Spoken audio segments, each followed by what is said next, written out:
Join us by the fireside for our evening tales of true life's strange experiences with things that lie beyond the veil of the known and into the misty depths of the mysterious and unknown.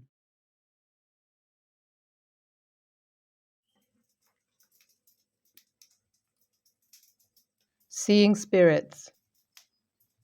Ever since I was in my early teens, I've been practicing divination and witchcraft without really realizing what it was about. It was things like tarot, astrology, dream channeling, etc.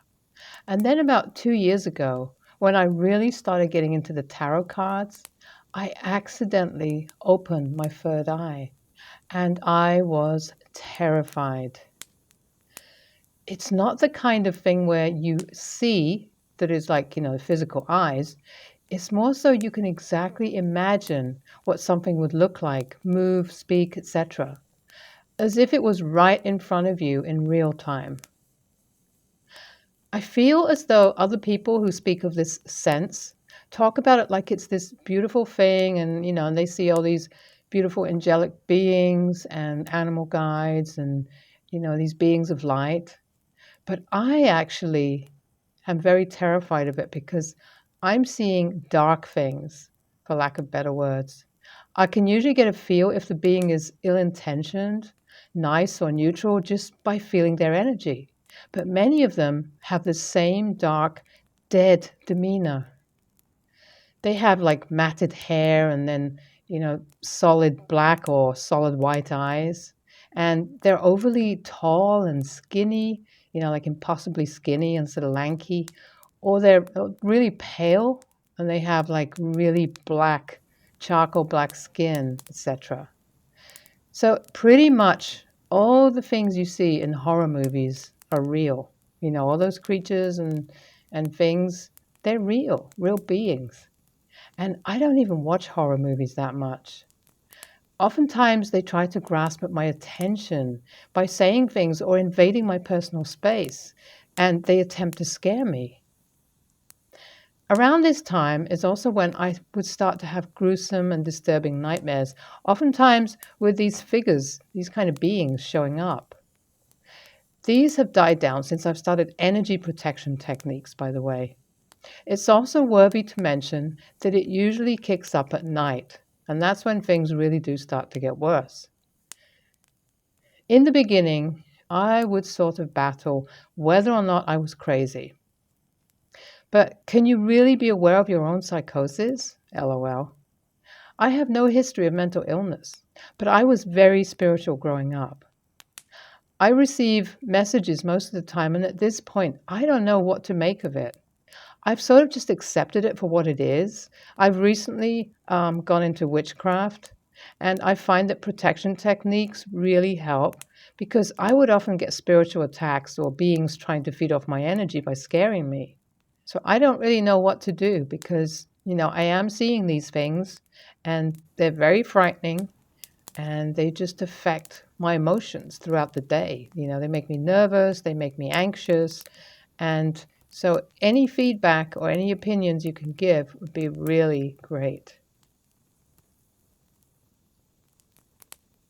I suggest that if you're watching horror movies or, kind of just dark, negative kind of movies, that is probably best since you're really quite a sensitive person, to these things, that you just stop, just stop watching these things because they do attract negative energies. The other thing I'd suggest is to chant a sacred word, like or something like this that you're familiar with, because this can really help. It can raise your vibrations, your vibratory level, and it can prevent these beings from getting into your aura, into your space. Because it sounds like at some point you've opened up your aura, perhaps through alcohol, drugs, or just things like that, or just, there are lots of other things that could do that.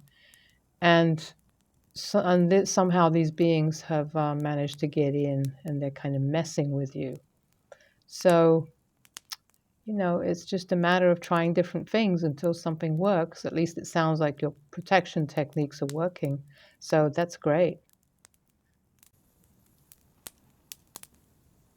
The woman in the crowd.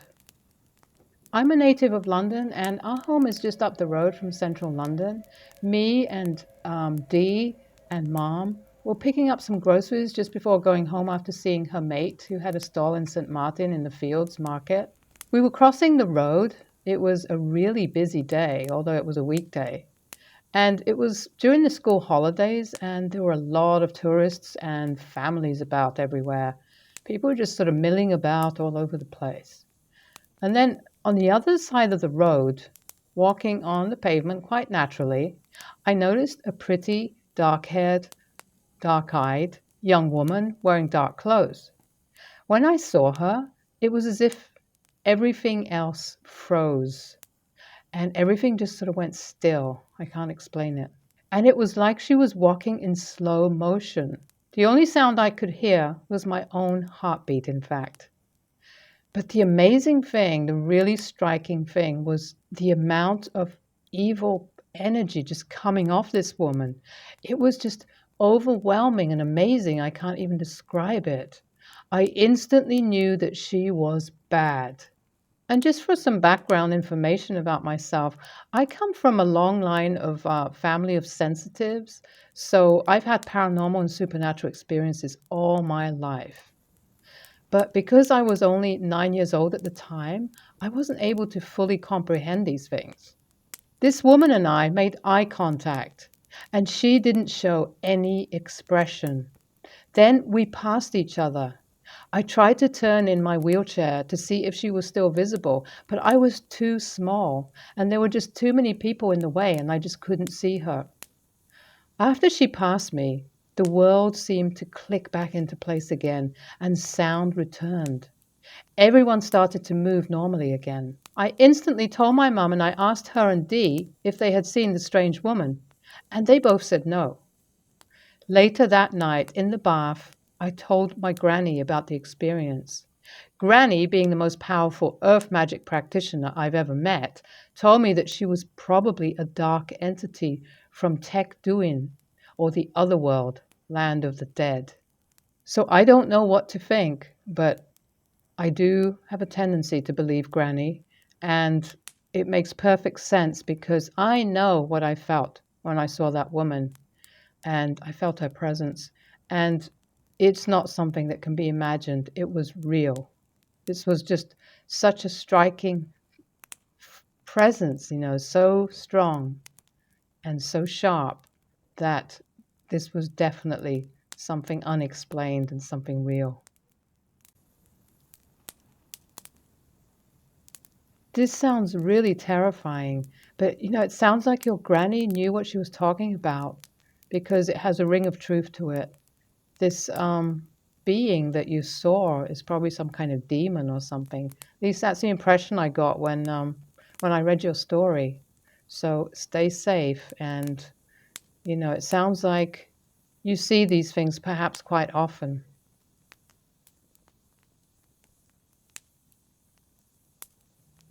The cat and the dogs.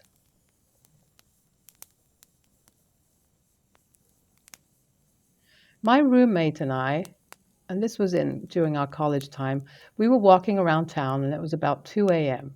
We weren't drinking, we were just weird kids, we just like to do things like that. And then we passed a dead cat in the gutter. It was one of those calico cats, and it had a big brown spot on one side and then an orange one on its face. Rigor mortis had set in, and there was a kind of greasy, disgusting smear coming from under the head. We guessed it had been hit by a car. So we walked down to a park and we wandered around, and then we came back the same way.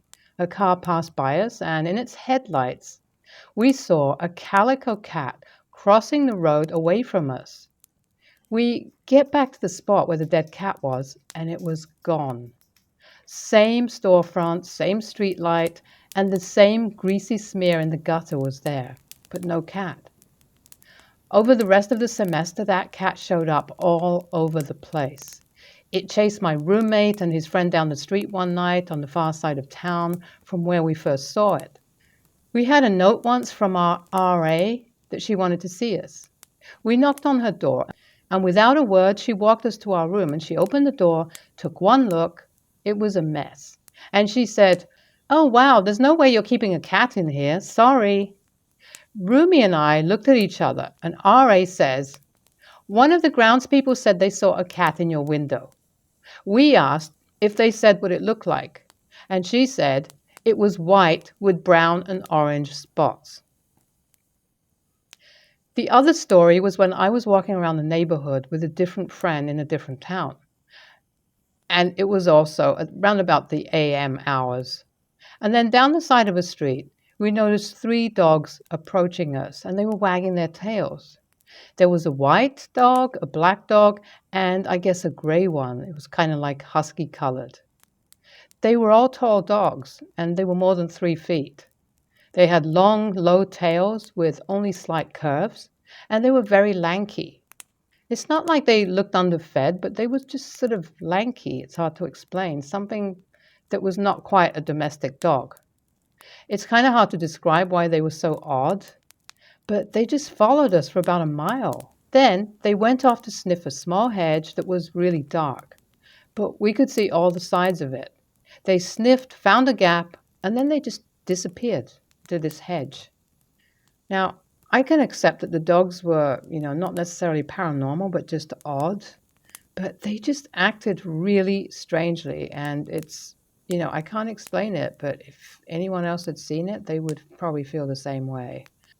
But that cat was definitely hostile. And it was in my room. And, it was in the apartment. And I just, know that something's wrong. Something was really wrong with that. And I believe that it was a ghost or an entity of some kind, but I don't know what else to think of it.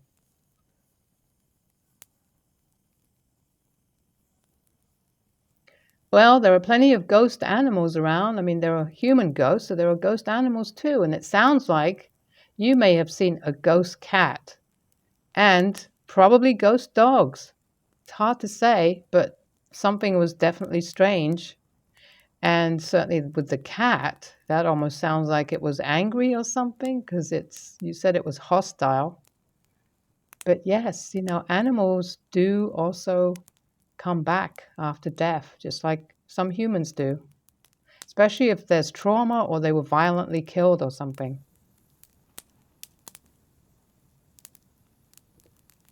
The stag.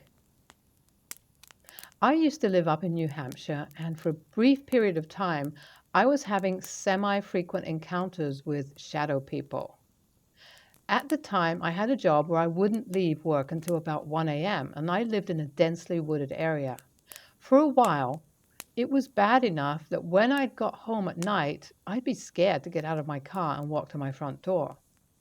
Then, one night, I was driving home, and as I came around a big bend, I looked up, and at the edge of the tree line, looking right down at me, was a giant silver stag. When I say silver, I really do mean it. It wasn't gray and it wasn't white. It was shimmering and it was silver. He was massive and beautiful, and I immediately felt very calm and safe. I closed my eyes for a split second because I knew what I was looking at wasn't physical.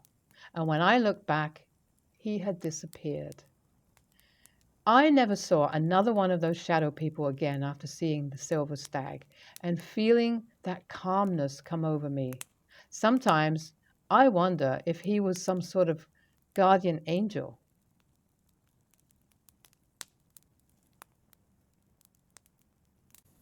That's a beautiful story.